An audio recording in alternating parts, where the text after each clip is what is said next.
Hola, ¿qué tal? Les saluda el profesor Moisés López y les damos la bienvenida a esta su clase número 5 de nuestro estudio de los libros históricos del Seminario Bíblico de Desarrollo Ministerial. Gracias por continuar con esta clase. Estamos aquí para aprender juntos acerca de lo que los libros históricos o lo que conocemos como la parte de los libros históricos del Antiguo Testamento tienen para enseñarnos a usted y a mí.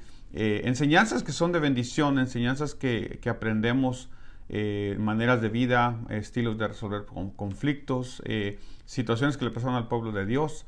La clase anterior estuvimos hablando un poquito, la introducción, podemos decir, del libro de los jueces, y hoy vamos a estar hablando de dos de estos jueces principales. Hay varios jueces que forman parte de este libro, personas que Dios usó para liberar al pueblo, ¿no? Dicho sea de paso, la palabra jueces probablemente la primera impresión que causa a nosotros es como que si ellos se sentaban en una corte, por ejemplo, ¿no? Y en parte era lo que hacían, ¿no? Juzgaban ante el pueblo, se les reconocía como personas que tenían autoridad o como personas que tenían sabiduría para poder determinar o para poder juzgar entre una disputa de personas, por ejemplo, ¿no? O dar un consejo o impartir justicia, básicamente, que es lo que estas personas hacían en gran parte. Pero una de las misiones principales que tenían estas personas, no tanto ser jueces en ese sentido, sino de liberar al pueblo, ¿no? Eran los libertadores del pueblo, ¿no? Incluso la palabra en hebreo de la cual se deriva o de la cual se traduce la palabra jueces en español, tiene que ver con esta idea de impartir justicia, de poner las cosas de una manera correcta, ¿no? Y en este caso son las personas que Dios va a levantar en medio de su pueblo para que el pueblo sea libertado de la opresión. El primero de los jueces que vamos a hablar el día de hoy es Gedeón. Y usted se recuerda a Gedeón. Gedeón tiene esta particularidad, ¿no? Es escogido por Dios simplemente porque por la voluntad de Dios, básicamente, ¿no? Y esa es una de las primeras enseñanzas que nos deja ya de entrada la historia de Gedeón, es que la gracia de Dios y el beneplácito de Dios, su pura voluntad, ¿no? Es la que nos escoge a usted y a mí. Tal vez usted y yo, igual que Gedeón, no teníamos nada en nosotros que realmente nos hiciera dignos de ser elegidos. Acuérdense que la elección es por gracia.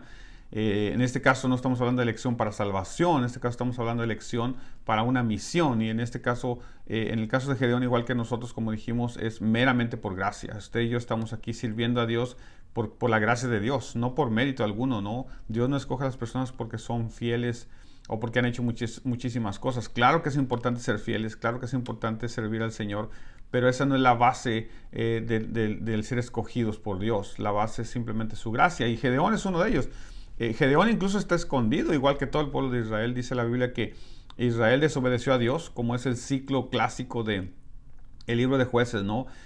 Por un tiempo, mientras el juez vivía, o en el caso del libro de jueces, mientras Josué vivió, y una vez que Josué se despidió del pueblo, se despidió de la vida pública y eventualmente murió, el pueblo duró un tiempo tal vez estable, un poco de tiempo, y de repente volvieron otra vez a hacer de las suyas, ¿no? Volvieron otra vez a inclinarse a otros dioses, buscar la ayuda de otros dioses, y consecuentemente Dios los entrega, ¿no? No es que Dios necesariamente los castigue, simplemente le quita su protección, les quita su mano sobre ellos, podemos decir. Y entonces los otros países, los otros pueblos alrededor de ellos, pues ven la oportunidad y comienzan a invadirlos, comienzan a oprimirlos, ¿no? Y en este caso, este pueblo viene contra ellos y los están invadiendo, los están quitando sus cosechas, quitando sus ganados, y Israel empobrecía, dice el versículo del capítulo 6, uno de los versículos del capítulo 6. Y eso es lo que causa, ¿no? La desobediencia a nuestro Dios causa nuestra pobreza. Hemos dicho varias veces anteriormente que una de las razones por las cuales Israel tiene que procurar cuidar siempre la presencia de Dios en medio de ellos es porque es la presencia de Dios la que bendice nuestra vida, y no vamos a cansar de repetirlo en nuestra propia vida, en nuestro hogar, en la iglesia, donde quiera que estemos, usted y yo, es cultivar la presencia de Dios. Que la presencia de Dios esté en nuestra vida, en medio nuestro, es lo que nos da la bendición, nos garantiza la bendición de parte de Dios. Cuando no pasa eso, entonces el pueblo cae en estos problemas, como los que estamos viendo aquí con los madianitas, que están básicamente empobreciéndolos una vez, otra vez, vienen cada año, probablemente tal vez hasta más frecuentemente, y les quitan todo lo poco que tiene Israel. Es en esta situación donde Dios encuentra a Gedeón. Gedeón está escondido, como dijimos, igual que todos, está limpiando un grano, ¿no? Tal vez lo poco que quedó, tal vez de las sobras que dejaron después de la invasión los madianitas, y está ahí, y viene y se le aparece el ángel, ¿no? Y el ángel le dice unas palabras muy interesantes, ¿no? Lo primero que notamos es que el ángel le apareció y le dice: Jehová está contigo, varón esforzado y valiente, ¿no? Entonces note cómo Dios, esta es otra parte interesante, ¿no? Dijimos que de las cosas que podamos aprender de Gedeón, primero, que somos escogidos por gracia. Segundo, y esta parte es muy interesante, ¿no? Dios ve en nosotros lo que nosotros mismos a veces no vemos. Dios ve nuestro potencial, es nuestro creador, Él sabe mejor que nadie lo que usted y yo somos capaces de hacer, y a veces en el caso de Gedeón, por ejemplo, él está escondido junto con todos los demás pensando que esto no tiene remedio. Probablemente muchas veces ha pensado él o han comentado con nosotros israelitas diciendo: bueno, pues parece ser que esto llegó a su fin, ¿no? No hay vuelta que darle, no hay manera de revertir la situación. Israel, a pesar de que durante el periodo de la invasión aprendió a hacer asuntos de la guerra, los enemigos que tiene probablemente tienen una más avanzada tecnología, pero sobre todo porque no tiene la protección de Dios. Acuérdense que Dios, y el ejemplo de Gedeón nos va otra vez a volver a hablar de que Dios nos salva por la multitud o por la tecnología o porque tengan mejores armamentos o caballos o carruajes. No, simplemente Dios salva porque usted y yo somos fieles a Dios. O sea, no importa realmente el obstáculo que tengamos, la bendición de Dios, la presencia de Dios en nuestra vida es la que realmente hace la diferencia en cada uno de los eventos que nosotros tenemos que enfrentar. Entonces viene el ángel y le habla a Gedeón estas palabras, y Gedeón contesta de una manera bastante pesimista, ¿no? Y Gedeón en parte se puede parecer a nosotros, ¿no? También nosotros a veces, cuando estamos en opresión o cuando estamos pasando por alguna situación difícil, a veces tenemos este tono pesimista, ¿no? Y Gedeón viene y le dice: Señor mío, si realmente Jehová está con nosotros, ¿por qué nos ha acontecido todo esto? ¿Dónde están sus maravillas? ¿Dónde está lo que nos contaron nuestros padres, no? Todo lo que nos han dicho que Jehová fue capaz de hacer. Y otra vez, mire, note la dinámica interesante, ¿no? El pueblo de Israel a veces parece como que es inconsciente de las cosas que están pasando. O sea, parece ser como que si la culpa la tiene Dios, cuando en realidad no es así, cuando en realidad es el pueblo el que por causa de su necedad, por causa de su desobediencia y por andar siguiendo a otros dioses, han causado esta situación, ¿no? Entonces viene Gedeón y dice estas palabras, ¿no? El ángel le vuelve y le repite después en un versículo más abajo, versículo 14, ¿no? Le dice: mirándole Jehová. Y esta parte es muy interesante porque el ángel de Jehová muchas veces es el representante de Dios directamente, ¿no? Tanto así que el autor en este caso parece ser como que si Jehová mismo está hablándole directamente a través del ángel, suponemos, pero que está hablando directamente a Gedeón y le dice: ve con esta tu fuerza y salvarás a Israel de mano de los madianitas. En otras palabras, este es lo que conocemos como la comisión. Dios no está tomando en cuenta ni nuestras fuerzas, ni si tenemos o no tenemos. Dios nos ha mandado, nos ha llamado. A usted y a mí Dios nos ha dado un llamado directo de ir y hacer la obra de Dios. De las consecuencias se encarga Dios. Usted no se preocupe por eso, ¿no? Dios se va a encargar de que usted y yo hagamos el mejor trabajo siempre y cuando usted y yo obedezcamos este llamamiento, ¿no? Es el llamamiento, la comisión de Gedeón lo que es más importante aquí. Y tenemos el otro aspecto importante, ¿no? La respuesta. ¿Qué respondemos usted y yo cuando somos llamados por Dios? En el caso de Gedeón, inmediatamente responde. Y una de las cosas interesantes de Gedeón es de que lo primero que entiende es de que la situación está así caótica, crítica en el pueblo de Israel por causa de su desobediencia. Y lo que hace es que inmediatamente destruye el altar de Baal, destruye la acera que está ahí. Usualmente era un altar de piedras que la gente usaba para sacrificar a Baal, al lado de un árbol, y el árbol era grabado como la forma de la diosa Acera o Astarot o Astarte, tiene diferentes nombres esta diosa cananea. Entonces viene y destruye todo esto, tanto así que las personas se molestan. Note el problema de Israel, ¿no? Están en este problema de crisis, de pobreza y todo, pero aún así la gente sigue pensando que Baal los va a ayudar. Qué lamentable, ¿no? Qué triste, ¿no? Pero se parece mucho a nuestros días, ¿no? La gente vive en crisis, la gente vive en situaciones muy adversas, y les habla uno de acercarse a Dios y la gente a veces se rehúsa a esto, ¿no? Es normal en el ser humano, pero aún así Gedeón tiene una misión que cumplir y la va a cumplir, ¿no? Y lo interesante de la historia se desarrolla en los versículos que siguen, ¿no? Primero porque Gedeón quiere estar seguro de que tiene un llamado. Y en esta parte obviamente no culpamos a Gedeón, ¿no? Todos nosotros nos hemos sentido en algún momento tal vez, o la mayoría de nosotros nos hemos sentido: ¿será que Dios me está llamando? O sea, yo quiero estar seguro o segura, si es una hermana, de que Dios nos está llamando, porque no queremos lanzarnos a la aventura sin que Dios nos haya realmente llamado al ministerio, sin que Dios nos haya realmente llamado a hacer su voluntad en algún área muy específica, no sea la predicación, sea ministrar o sea evangelizar, lo que sea, ¿no? Entonces queremos estar seguros, ¿no? Especialmente en este caso. Entonces Gedeón le pide unas señales a Dios y Dios le contesta, ¿no? Note cómo Dios es tan paciente con nosotros, ¿no? Y esas son las cosas que uno se admira de Dios, porque es tan paciente con nosotros, ¿no? Le pide una señal y se la da, le pide otra señal y se la da. Y básicamente Gedeón se convence entonces de que sí, Dios lo mandó, Dios lo está levantando a él para ser el libertador del pueblo después de este periodo tan grave de opresión que han tenido. Entonces Gedeón, la otra parte interesante es de que Gedeón piensa, bueno, ya Dios ya me llamó y lo que quiere hacer es juntar el mayor número de soldados posible, ¿no? Porque si van a pelear con los madianitas, el ejército madianita es bastante grande, bastante numeroso. Entonces si vamos a pelear con ellos, pues necesito un ejército considerable, ¿no? Entonces dice el texto que el hombre hace el llamado y cuando viene la gente responde al llamado que Gedeón hace y se acercan delante de él y vienen y tiene 32,000 personas. O sea, 32,000 hombres que se acercaron, ¿no?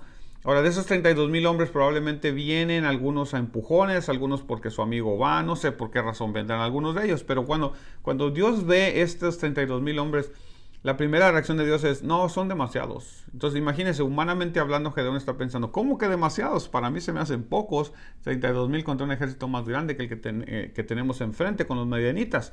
Pero Dios sabe lo que está haciendo siempre. Y otra vez note, por ejemplo, este es uno de los más grandes ejemplos de que Dios no necesita multitudes para hacer su voluntad. Dios necesita un grupo pequeño, no importa si es pequeño o grande, pero si es pequeño no importa, siempre y cuando este grupo tenga el corazón puesto en lo que Dios está haciendo. Y una de las cosas interesantes de este pasaje es precisamente esa.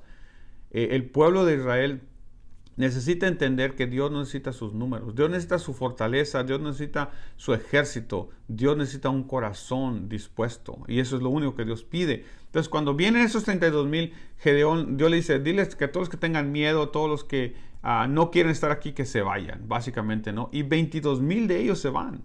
22,000 personas son personas que tienen temor, personas que probablemente están ahí por otra razón equivocada y se van a su casa. Prefieren mejor no pelear la batalla, ¿no? Prefieren seguir tal vez en su mente viviendo de la manera que están viviendo en lugar de enfrentarse y de hacer la voluntad de Dios. Pero otra vez, la enseñanza básicamente tiene que ver con que Dios no necesita multitudes. Después estos 10,000, cuando Dios los ve, vuelve a decir lo mismo otra vez. El pueblo es mucho. Y la razón por la cual Dios insiste en esto es porque las victorias que usted y yo tenemos no se las debemos a nuestro esfuerzo, nuestro ingenio, nuestra capacidad, se las debemos a nuestro Dios. Dios quiere llevarse toda la gloria siempre. Y es importante recordarlo. Por esa razón, cuando usted y yo estemos en una situación adversa, difícil, imposible, tal vez humanamente ya no hay remedio, acuérdese de este milagro. ¿Por qué? Porque Dios es el Dios de los milagros. Dios es el Dios que obra cuando ya no se puede, cuando no hay recursos, cuando no hay gente, cuando no hay nada y cuando no hay nadie. Entonces Dios le va a demostrar a Gedeón que él puede vencer al ejército enemigo solamente con un corazón dispuesto.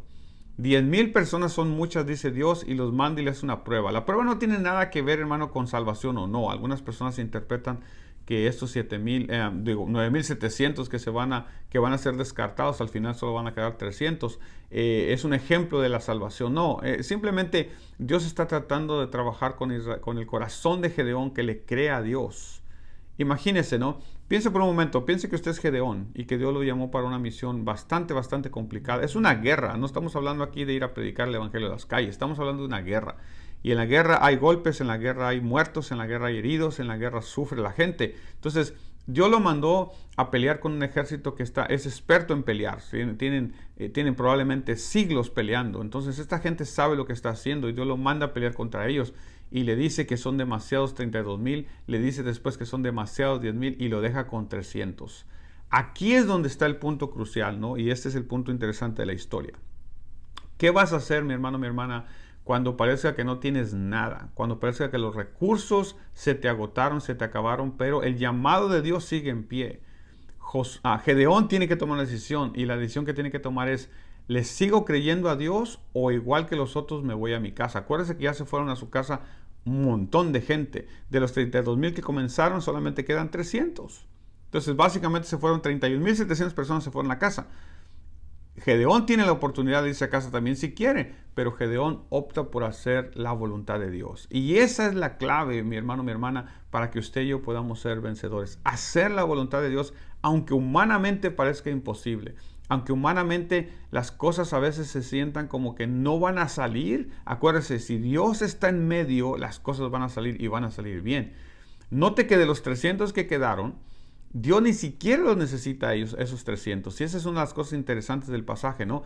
Que después de haberlos mandado a todos a su casa, esos 300 valientes que quedaron, esos 300 que están dispuestos a hacer la voluntad de Dios, llegan, los acomoda en grupos de a 100.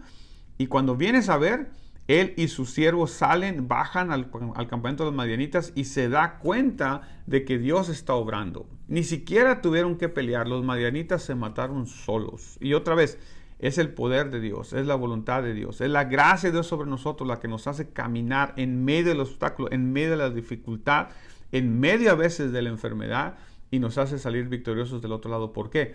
Porque Dios está con nosotros. Esa es la clave de todo esto. ¿Qué nos quiere enseñar el libro de Jueces con estos ejemplos, con estas historias? Nos quiere enseñar que usted y yo no dependemos, en ningún momento dependemos de las circunstancias, del tiempo, de la economía, de los recursos. Dependemos de Dios. La victoria fue impresionante. El pueblo de Israel obtuvo esta victoria. No toda la gente fue, acuérdese, fue un grupo pequeño, pero este grupo pequeño, aunado a la voluntad de Dios, unido al propósito de Dios, este grupo pequeño fue capaz de tener la victoria. Vencieron. Gedeón continuó reinando, o siendo juez, por un tiempo más. Pero otra vez, ¿dónde está la clave en todo esto? Está en la obediencia a nuestro Dios. Cuando el pueblo obedece, cuando el pueblo se vuelve a Dios y obedece y está dispuesto a someterse y a sujetarse a la voluntad de Dios, entonces la victoria se da. Esos son los puntos claves de la historia de Gedeón. En un momentito continuamos. La segunda historia que quiero hablar en este segmento es la historia de Débora. Y Débora es muy importante en el libro de los Jueces. Primero porque es la primera mujer en el libro de Jueces que hace una obra realmente impresionante, ¿no? Lo primero es como uno se puede preguntar incluso, ¿no? ¿Cómo es que una mujer como Débora puede cambiar la historia de su pueblo, ¿no? Y básicamente la idea es la misma que con Gedeón, porque tiene el corazón dispuesto a seguir a Dios. Cada persona en la historia de la humanidad que estuvo dispuesta a obrar de acuerdo con la voluntad de Dios, a seguir las pisadas que Dios establece en su palabra, o que a través de una revelación, como el caso de estos jueces, Dios habló a su corazón y les hizo este llamado, esas personas serán victoriosas. Y es lo mismo hoy en día. Si usted y yo vamos a ser personas que marquemos la diferencia, que cambiemos el rumbo de la historia, como el caso de esta mujer, usted y yo tenemos que ser fieles seguidores de nuestro Dios. El texto, interesantemente, describe la situación de Israel como una en la cual, capítulo 4 de Jueces, habían hecho lo malo ante los ojos de Dios. El pueblo había otra vez ido tras los Baales, Dios los entregó a sus enemigos, y dice el versículo 3 que estaban siendo oprimidos con crueldad bajo un poderoso enemigo que tenía 900 carros cerrados. En otras palabras, tenían un ejército impresionante para aquellos tiempos, ¿no? Los pueblos no eran muy grandes, acuérdense de eso, ¿no? Las ciudades no eran muy grandes. Entonces, para tener este tipo de armamento, este tipo de ejército, realmente era demasiada la opresión, era humanamente difícil o imposible que el pueblo de Israel pudiera pelear contra este enemigo o contra este poderío militar. Era muy superior. La historia de Débora comienza en el versículo número 4, cuando nos dice que ella gobernaba en Israel.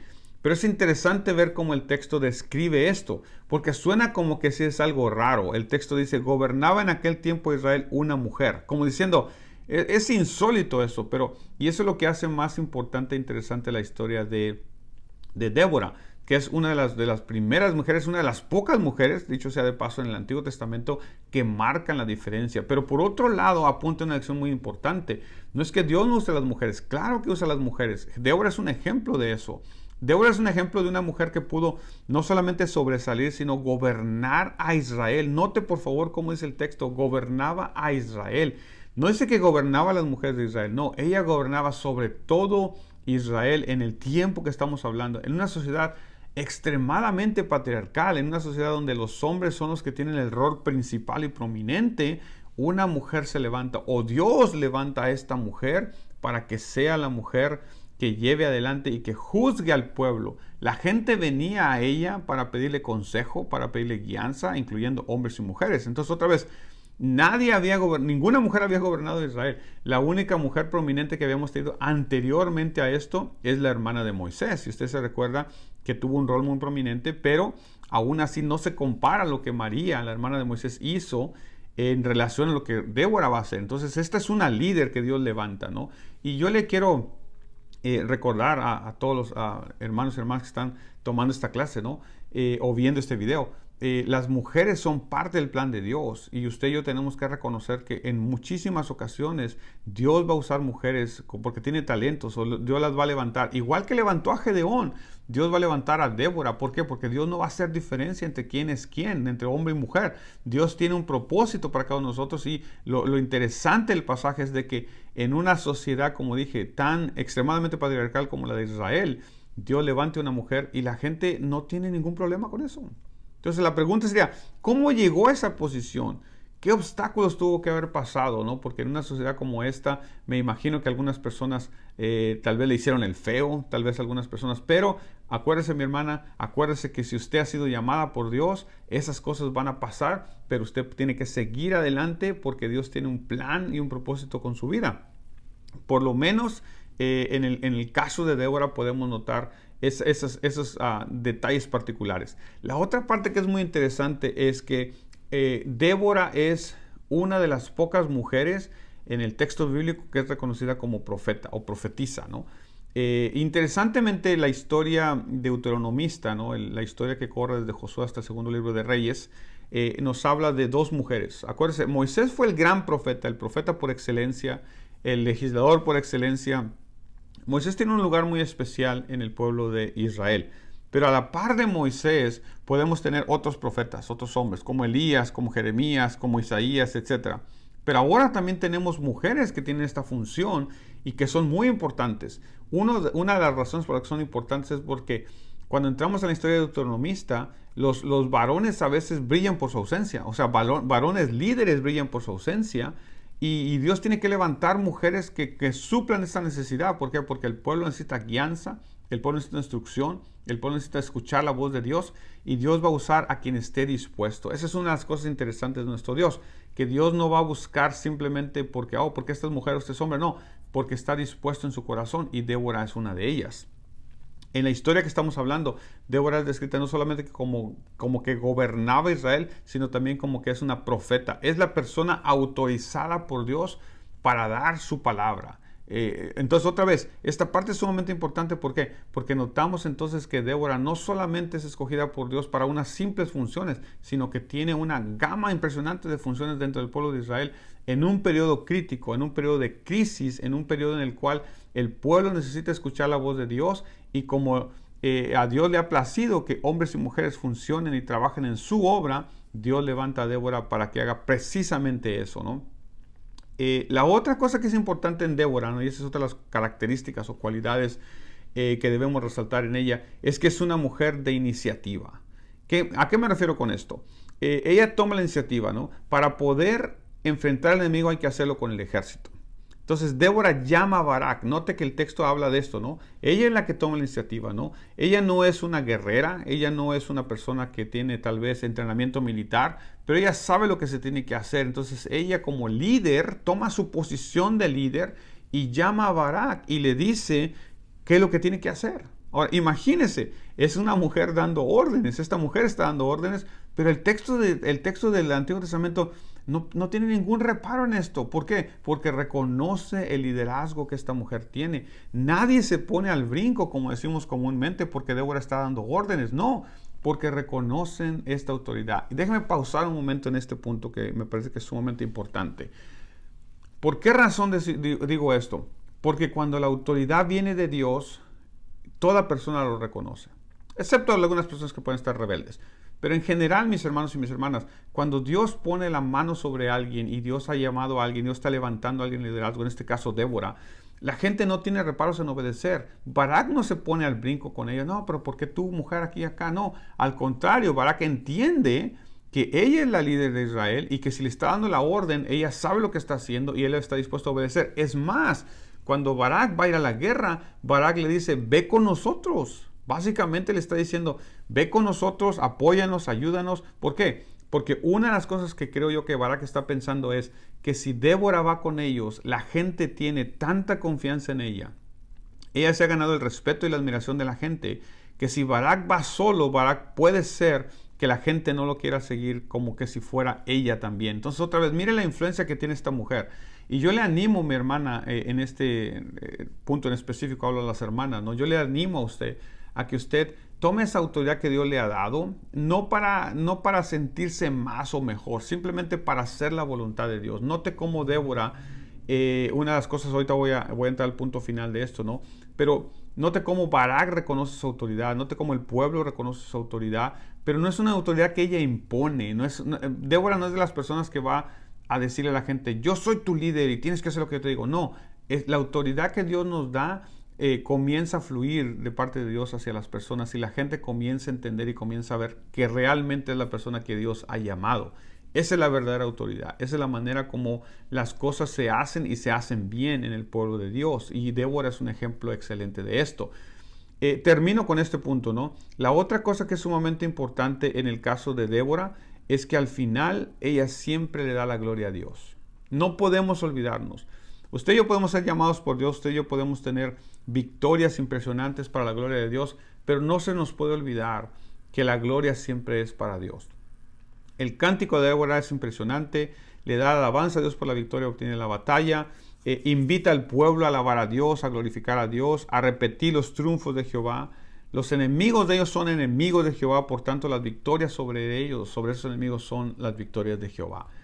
Que al final de nuestro día, cada día que usted y yo sirvamos a Dios, no se nos olvide decirle, Señor, gracias por las victorias, gracias por tu mano sobre nosotros, gracias por habernos escogido para ser líderes en tu pueblo. Aquí estamos presentando delante de ti para darte a ti toda la gloria y la honra que tú mereces, porque las victorias que tenemos en nuestros ministerios, en el llamado que Dios nos ha dado, en las obras que hacemos para Dios, son victorias de Dios y no se nos puede olvidar eso. Débora es un ejemplo de alguien que se ganó el respeto, que se ganó la autoridad, que Dios la usó grandemente, que Dios la usó para traer la palabra en el momento necesario, importante para el pueblo de Israel y para obtener una de las más grandes victorias que se obtuvieron en el pueblo de Israel. Esa es Débora. Es un ejemplo para todas las hermanas, pero también para todos los varones de hoy en día, que sepamos el momento oportuno para reconocer también que las mujeres pueden tener esa autoridad de parte de Dios. Bendiciones. Este ha sido su sesión número 4 del Seminario Bíblico de Desarrollo Ministerial. Bendiciones.